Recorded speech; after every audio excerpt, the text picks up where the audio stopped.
Welcome back to another College Football 25 video. Today we're going to be covering some of the confirmed features to be in the new game's Road to Glory mode. Some of the early leaks for Road to Glory showed it being more of like a story mode, like something you'd see in a 2K game, but based upon people that have played it, they say this ain't true. One thing that will be left out though of this year's Road to Glory mode is the high schools will not be a part of this game. I will miss being able to play as a high school player and win a state championship, but I don't think this will be too detrimental to the actual game itself. Like in NCAA Football 14, it almost seemed a little too easy, and a couple high school games and you'd be getting top-notch offers. But I do feel like they will be bringing high school back in the coming years of this game, just because I feel like they could really do some cool stuff with it. And I really think Road to Glory will have a lot in common with NCAA Football 06's Race for the Heisman, just based upon building your player up and working the way through college. So now another thing in Road to Glory that I'm not super impressed with that EA is doing for this game is you'll only be able to play as a quarterback, running back, receiver, linebacker, or a cornerback. Now I understand these are the positions that a lot of people play anyways in a Road to Glory mode, but it'd be a lot cooler to have the option to be a defensive tackle or something along those lines. Now for beginning your Road to Glory, you'll be able to start from anywhere from a 2-star to a 5-star prospect, and your 5-star prospect is going to come in at a 79 overall, and your 2-star is going to be about a 65 overall. Now once you're enrolled into college trying to win a position battle, you're not going to have a dorm room like you did in some of the older games, but you're going to have a main menu and a phone. Now, a lot of scenarios are going to be popping up on your phone throughout this mode, and you'll manage your time each week and have to decide how to balance your schedule. You'll have 5 different options for how you want to spend your time. It'll either be on your brand, training, health, leadership, or academics. What this means that if you're not putting enough time into your academics, you won't have eligibility to play. You have to maintain a certain GPA, and you'll also have tests that pop up on your schedule, which means you'll have to allocate more points to academics throughout the season when these tests are coming up.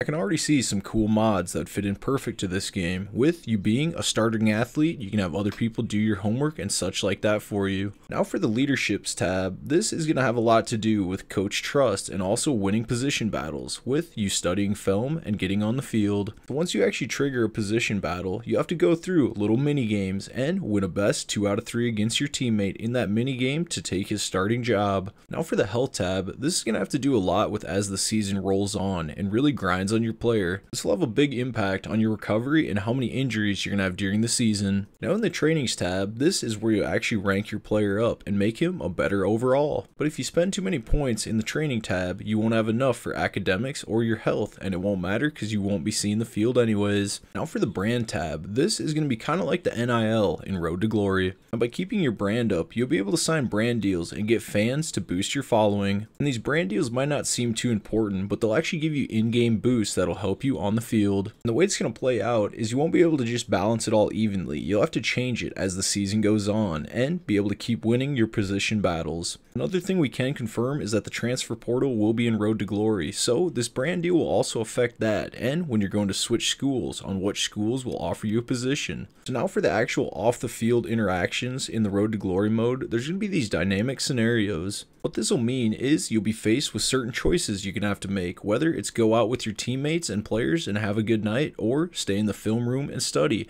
And these scenarios can all affect all the different 5 tabs that I was talking about previously. And now for being able to redshirt, you'll be able to do it in the game, but it'll work kind of like real life, where the coach will make the decision and you won't have full control on over if you get a redshirt or not. Now for exporting your player, once you're finished with your collegiate career, you will be able to export it to Madden. This will be cool to continue your Road to Glory player in the Superstar mode in Madden Football. So all in all, I think this will be a great mode for College Football 25. I do wish high schools were in it, but it's not the end of the world. So I want to thank you guys for watching. We'll catch you in the next video.